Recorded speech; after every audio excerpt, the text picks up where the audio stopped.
सबको जय मसीह की। मैं जसपाल एक बार से फिर परमेश्वर का वचन लेकर आप लोगों के सामने उपस्थित हूँ। आज का मेरा टॉपिक है मुख का प्रकाश, मुख की चमक। आप लोग मेरे साथ निकाल सकते हो नीति वचन अध्याय 16 वचन 15 में परमेश्वर का वचन कहता है,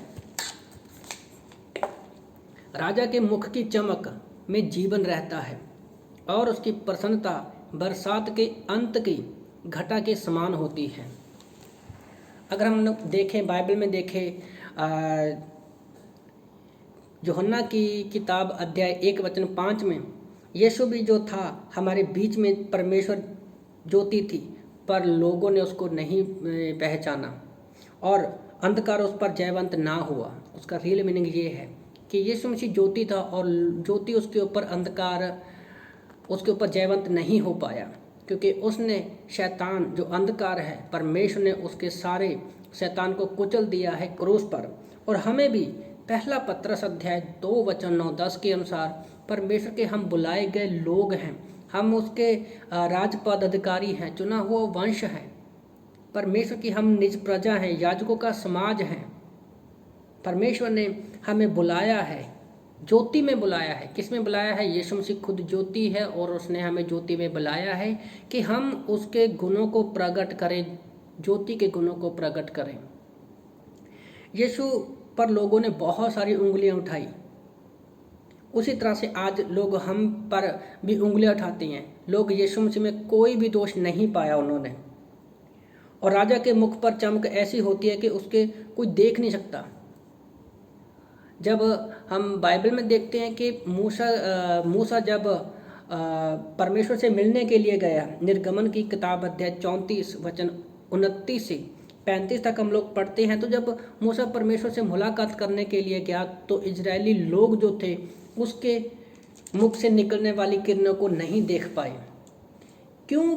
सिर्फ मूसा के चेहरे पर रोशनी चमक रही थी।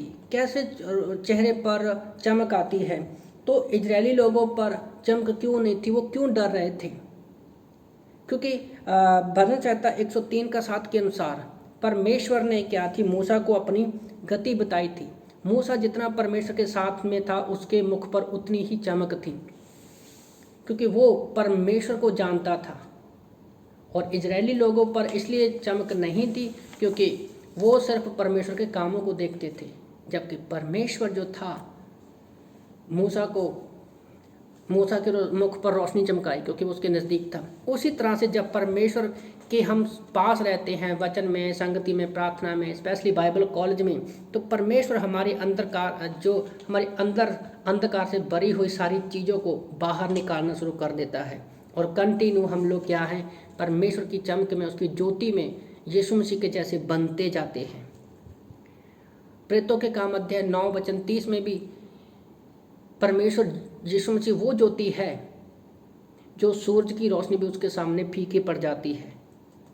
यूहन्ना की किताब अध्याय 14 वचन 6 में भी यीशु मसीह ने कहा,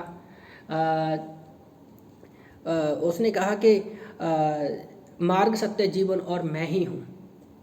तो यीशु मसीह में ही जीवन है। जैसे लिखा है कि चमक में जीवन है, तो यीशु मसीह ही जीवन है। और उसके बाद जो घटा की प्रसन्नता, घटा जब सावन आता है, बारिश होती है, बारिश के बाद जो एक साफ सुथरा माहौल दिखाई देता है, उसकी प्रसन्नता को जब हम देखते हैं ना, तो वो अलग ही रहती है। उसी तरह से परमेश्वर ही हमें वो खुशी देता है, क्योंकि जो धूल मिट्टी वातावरण में फैली रहती है वो हमारी आंखों को अंधा कर देती है, हमारी रोशनी को ख़त्म करना शुरू कर देती है।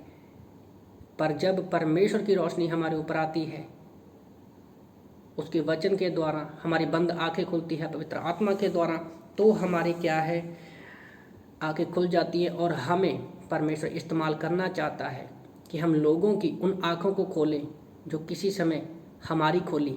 परमेश्वर ने जब हमने उसके वचन पर विश्वास किया, यीशु मसीह पर अपना उद्धारकर्ता के रूप में उसको ग्रहण किया, तो आज परमेश्वर पवित्र आत्मा में उस रोशनी को लोगों के बीच में सुसमाचार को ले जाने के लिए रखा है, ताकि सब लोगों के बीच में परमेश्वर की ज्योति चमके और हम हमेशा ज्योति के साथ रहने वाले हैं।